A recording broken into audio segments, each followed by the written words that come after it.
त्योहार में उसके ससुराल जाना है। ठीक है माँ।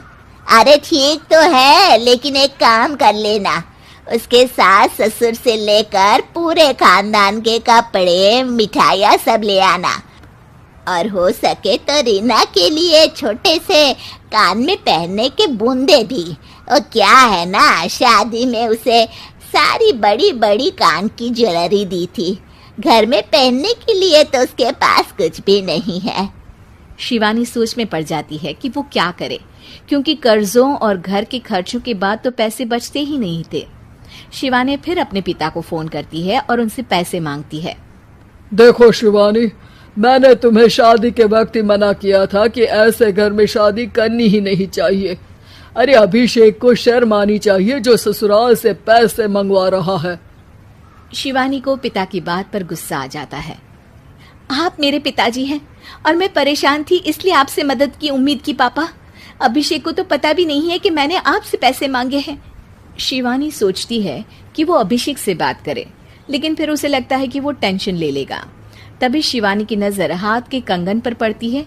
सीधे बाजार जाती है और उसे बेचकर ननद के घर ले जाने का सारा सामान लेकर आती है और सास के सामने रख देती है।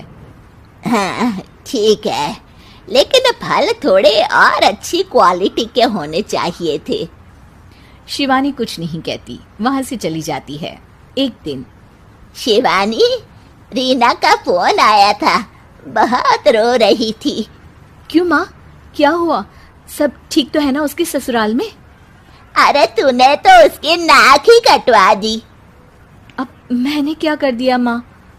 कह रही थी कि बड़े घर की बहू है भाभी, जो कपड़े दिए वो ब्रांडेड भी नहीं थे। तू तो जानती है ना उन लोगों का पहनावा कितना अच्छा है। तू तो मेरी बेटी का भला कभी सोचती नहीं। हाय भगवान, अरे बड़े घर की बहू है, इसी बात की जलन है ना तुझे? लेकिन याद रख, मेरी बेटी का सोचने के लिए भगवान है। तुम लोग कभी उसका बुरा नहीं कर पाओगे।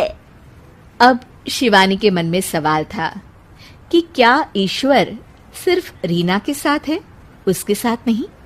लेकिन उसे सुकून था कि वो अभिषेक के साथ उसकी जिम्मेदारियों को निभाने में बराबरी की हकदार है। शिवानी वहां से चली जाती है।